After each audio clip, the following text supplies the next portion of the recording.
Exactly.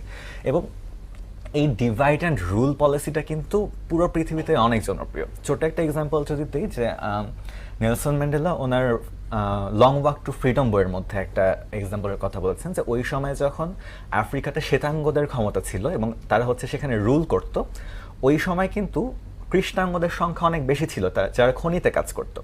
কিন্তু ওই শ্বেতাঙ্গরা কিছুদিন পর পরে এই খনির শ্রমিকদের মাঝে একটা দাঙ্গা বাঁধাই দিত কোনো একটা কারণে, যাতে কয়েকটা গ্রুপ করে তারা নিজেদের মধ্যে মারামারি করতো, তারা ডিভাইডেড হয়ে থাকতো।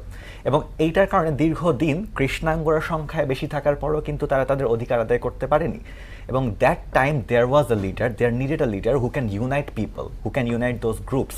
আমাদের মনে হয় যে এইবারে এসে আমরা সেই ইউনিটিটা ধরে আনতে পেরেছি।